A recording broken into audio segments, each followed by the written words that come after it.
नमस्कार.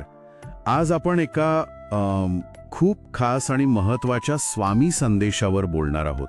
हो. हा संदेश स्वामी संदेश श्रद्धा आणि शांती या आपल्या स्रोतांमधून आपण घेतलाय आणि आज आपलं मुख्य लक्ष आहे स्वामी समर्थांच्या त्या वाक्यावर, श्रद्धा ठेव, काळजी करू नकोस. बरोबर. हे साधं वाटतं पण यात खूप खोल अर्थ आहे असं मला वाटतं.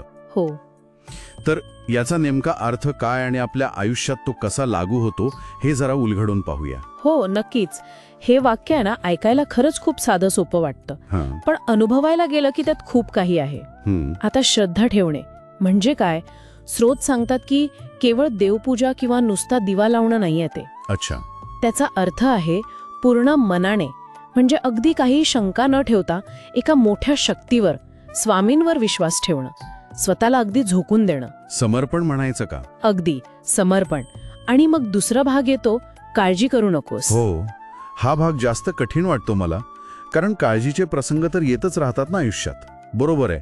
आणि इथे काळजी करू नकोस याचा अर्थ असा नाही की आयुष्यात अडचणी येणारच नाहीत. अच्छा.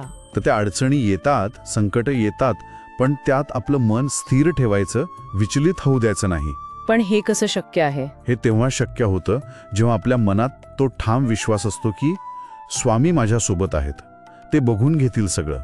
म्हणजे परिस्थिती बदलत नाही कदाचित, पण त्या परिस्थितीला आपण प्रतिसाद कसा देतो ते बदलतं.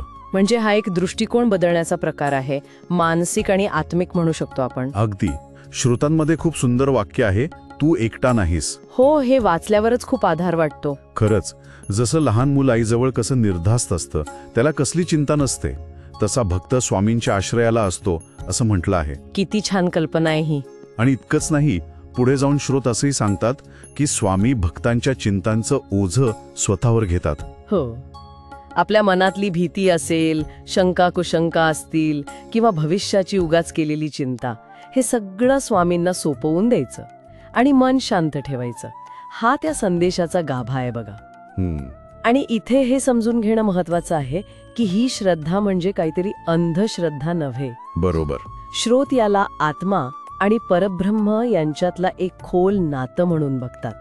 जिथे अशी खरी समर्पित श्रद्धा असते ना, तिथे स्वामींची कृपा आपोआप काम करायला लागते असं सांगितलं आहे. हे फार महत्वाचं आहे की ही निष्क्रियतेची शिकवण नाहीये, कारण बऱ्याचदा असं वाटू शकतं की मग काहीच करायचं नाही का? नाही, अजिबात नाही. स्रोतांमध्ये कृती करत राहण्याचा सल्ला पण आहे, बरोबर, पण फळाची अपेक्षा न ठेवता. कर्म करत राहा, फळाची चिंता मला सोडून दे. हे कसं जोडलेलं आहे याच्याशी? बरोबर. याचा अर्थ अगदी सरळ आहे. श्रद्धेने आपलं काम करत राहायचं, आपले प्रयत्न सोडायचे नाहीत. म्हणजे कर्म करत राहायचं. हो, पण त्या कर्माचं, त्या प्रयत्नांचं फळ काय मिळेल, कधी मिळेल, मिळेल की नाही, याची जी चिंता आपण करतो ना, ती करत बसायचं नाही. अच्छा. ती चिंता स्वामींवर सोपवायची. म्हणजे काय होतं, आपलं लक्ष कृतीवर राहतं. फळाच्या चिंतेने आपलं मन विचलित होत नाही आणि त्यामुळे आपली कृती अधिक चांगली होते. हे खूप महत्वाचं आहे आजच्या काळात, तर विशेषतः जिथे एवढी धावपळ आहे, स्पर्धा आहे, ताण आहे, अनिश्चितता आहे. अगदी. तिथे या संदेशाचं महत्त्व खूप जास्त आहे, नाही का? हो ना. कारण सततची काळजी आणि भविष्याची चिंता यामुळे अनेक जण आतून खचून जातात. अशा वेळी काळजी करू नकोस, मी आहे, हा विश्वास मनाला प्रचंड आधार देतो. खरंय. तो हृदयाला एक प्रकारची शांती देतो आणि आत्म्याला विसावा मिळतो. मग आयुष्यातली आव्हानं स्वीकारायला एक नवी शक्ती मिळते. श्रोतांमध्ये काही उदाहरणं पण दिली आहेत ना रोजच्या जीवनातली? हो, दिली आहेत. अगदी व्यावहारिक उदाहरणं आहेत. ती दाखवतात की हे तत्वज्ञान रोज कसं वापरायचं. जसं की समजा आर्थिक अडचण आहे, तर सल्ला आहे, श्रद्धा ठेव, मार्ग निघेल. याचा अर्थ प्रयत्न थांबवायचे नाहीत, पण सकारात्मक राहायचं, विश्वास ठेवायचा की काहीतरी मार्ग निघेल. प्रयत्न आणि श्रद्धा दोन्ही. बरोबर. किंवा आरोग्याची काही समस्या असेल तर काळजी करू नको, नामजप सुरू ठेव. म्हणजे वैद्यकीय उपचार तर करायचेच आहेत. हो, ते तर आवश्यकच. पण सोबत श्रद्धेने नामस्मरण केलं तर मानसिक बळ मिळतं, सकारात्मकता टिकून राहते. आणि नातेसंबंधांबद्दल पण काहीतरी आहे ना? हो, नातेसंबंधात वाद झाले तर सल्ला आहे, शांती ठेव, प्रेम राख. म्हणजे रागाच्या भरात टोकाची भूमिका घेण्याऐवजी शांत राहून प्रेमाने परिस्थिती हाताळायचा प्रयत्न कर. हे खूप उपयोगी सल्ले आहेत. आहेतच. आणि आजच्या दिवसासाठी एक विशेष संदेश पण दिला आहे, तो मला खूप आवडला. जप कर, शांत रहा, घाई करू नको. मी तुझ्या मनात आहे, मी तुझ्या मागे आहे. किती आश्वासक आहे हे. यात सगळं सार आलंय खरं तर. कसं? जप कर म्हणजे ईश्वराशी कनेक्टेड राहा. हां. शांत राहा म्हणजे बाहेर परिस्थिती कशीही असली तरी मनाचा तोल जाऊ देऊ नको. हां. घाई करू नको म्हणजे उतावीळपणा नको. योग्य वेळी योग्य गोष्टी घडतील यावर विश्वास ठेव. आणि सगळ्यात शेवटी मी तुझ्या मनात आणि मागे आहे हे तर सगळ्यात मोठं आश्वासन आहे. की तू एकटा नाहीस आणि सुरक्षित आहेस. अगदी. तर आजच्या चर्चेतून आपण हेच शिकलो की आयुष्यात दुःख अडचणी येतात, त्या कदाचित तात्पुरत्या असतात, पण स्वामींची कृपा, त्यांचा आधार हा कायम असतो. हो.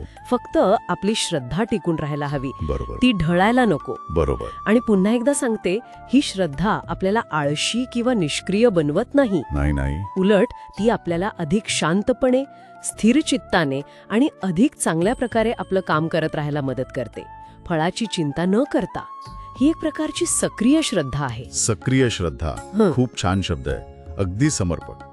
जाता जाता एक विचार मनात येतो कोणता? की हे जे तत्वज्ञान आहे, काळजीऐवजी श्रद्धा, हे जर आपण रोजच्या अगदी छोट्या छोट्या गोष्टींमध्ये लावून पाहिलं, समजा ऑफिसमध्ये काही तणाव आहे किंवा घरात काही किरकोळ समस्या आहे, अगदी ट्रॅफिकमध्ये अडकलो तरी, तर असं केलं तर आपल्या अनुभवांमध्ये आणि आपल्या मानसिक शांततेत काय फरक पडू शकेल, हा विचार प्रत्येकाने नक्की करावा असं वाटतं.